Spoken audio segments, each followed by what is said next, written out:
बातमी आहे अखिल भारतीय विद्यार्थी परिषदेतर्फे करण्यात आलेल्या आंदोलनाची। भारतीय स्वातंत्र्य दिन मोठ्या उत्साहात साजरा झाला। तसेच प्रत्येक घरामध्ये स्वातंत्र्य दिवस साजरा करण्यात यावा असे आवाहन देशाचे पंतप्रधान नरेंद्र मोदी यांनी केले।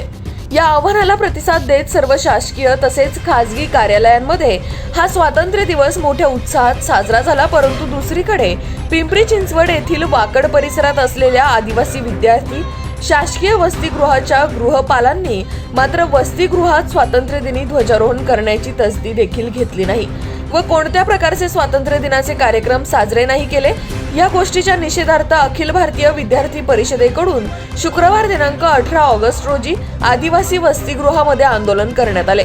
या आंदोलनादरम्यान वसतिगृहातील विद्यार्थ्यांनी गृहपालांवर आरोप केले तसेच स्वातंत्र्य दिवस साजरा न झाल्याचा निषेध व्यक्त केला। तर दुसरीकडे स्वातंत्र्य दिवस का साजरा झाला नाही यावर स्पष्टीकरण देत गृहपाल यांनी देखील आपली भूमिका स्पष्ट केली आहे। या आंदोलनादरम्यान अखिल भारतीय विद्यार्थी परिषदेचे प्रदेश मंत्री अनिल ठोंबरे, प्रदेश सहमंत्री आनंद भुसार, पिंपरी चिंचवड महानगर मंत्री सिद्धेश लाड तसेच प्रगती कराड व इत्यादी विद्यार्थी मोठ्या संख्येने उपस्थित होते।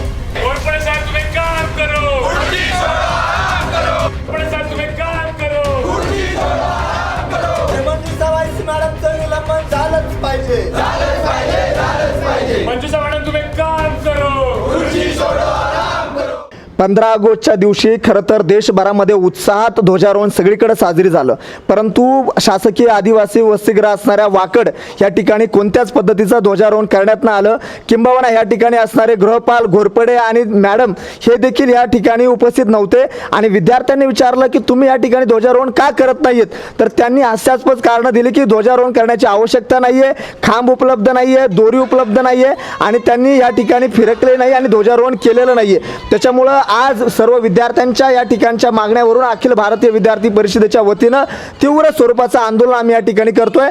संबंधित अधिकाऱ्यांचा निर्लज्जपणा आहे आणि त्या निर्लज्जपणा आज देखील दिसून येतो की आज आम्ही या ठिकाणी आंदोलनाला आलोय परंतु अधिकारी या ठिकाणी उपस्थित नाहीये। त्याच्यामुळे अशा निर्लज्ज अधिकाऱ्यांचं तात्काळ निलंबन झालं पाहिजे आणि देशामध्ये सगळीकडे 75 वर्षाच्या निमित्तानं अमृत वर्षाच्या निमित्तानं देशभरामध्ये सर्वीकडे त्या ठिकाणी तिरंगा ध्वज फडकवला जात असताना ह्या ठिकाणी पुण्यासारख्या ठिकाणी आणि पुणे जिल्ह्यासारख्या ठिकाणी जर ध्वजारोहण होत नसेल तर आदिवासी विभागाची देखील याच्यामध्ये चूक आहे। त्यांनी तात्काळ त्यांच्यावरती डिपार्टमेंटल त्या ठिकाणी इन्क्वायरी लावली पाहिजे आणि संबंधित दोन्ही अधिकाऱ्यांचं निलंबन केलं पाहिजे अशी मागणी अखिल भारतीय विद्यार्थी परिषद म्हणून आम्ही करतोय। 15 ऑगस्ट होऊन 3 दिवस उलटले, तुमचं नेमकं एवढे उशीर आंदोलन? आम्ही काल या ठिकाणी येऊन संबंधित गृहपाल असतील, पोलीस स्टेशन असेल यांना पत्र देखील दिलं। आम्ही परवा दिवशी देखील या ठिकाणी येऊन गेलो, त्यांना कल्पना देखील दिली परंतु त्यांनी कोणत्याही पद्धतीची चौकशी केली नाही, कोणत्याही पद्धतीची कारवाई आदिवासी विभागाने केली नाही आणि नाईलाजास्तव आम्हाला या तिरंग्याच्या सन्मानासाठी आज आंदोलन करावं लागते आणि आम्हाला या सर्व विद्यार्थी परिषदेच्या कार्यकर्त्यांना विद्यार्थ्यांना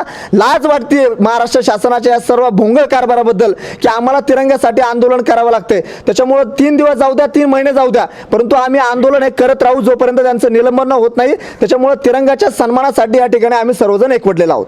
त्याच्यामध्ये असं आहे की आता आपली ही जी बिल्डिंग आहे ते जुन्या इमारतीमधून नवीन इमारतीमध्ये शिफ्ट झालेली आहे आणि हे बांधकाम आदिवासी विकास विभागाच्या PWD या विभागाकडून केलं जातं आणि याच्यामध्ये ध्वजस्तंभ नाही असं लक्षात येताच आम्ही आमच्या बैठकीमध्ये त्याच्याबद्दल आम्ही सुचवलं होतं आणि त्याच्यामध्ये आपण त्यांना करून घेऊ असं हे झालेलं होतं।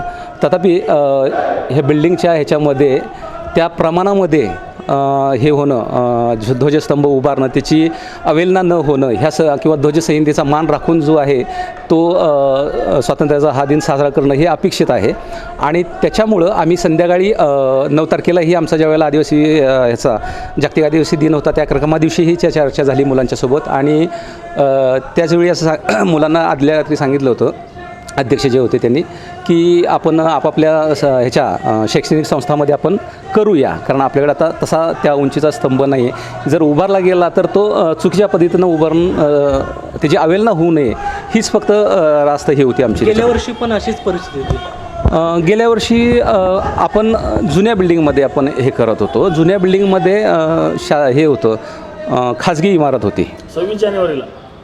26 जानेवारीच्या आधीच्याच मीटिंगमध्ये आम्ही हा मुद्दा मांडला होता। 26 जानेवारीला इथं झालं नाही ते त्यांनी आरोप केला, 26 जानेवारीला देखील झालं नाही 15 ऑगस्टला बी झालं. मला वाटते 2 जानेवारीच्या मीटिंगमध्ये आम्ही हा मुद्दा आम्ही मांडला होता. त्याच्यावरती साहेबांनी म्हणजे नाही का पत्रव्यवहार पण झालेला होता. आम्ही हा मुद्दा मीटिंगमध्ये बैठकीमध्ये हे केला होता, रेज केला होता.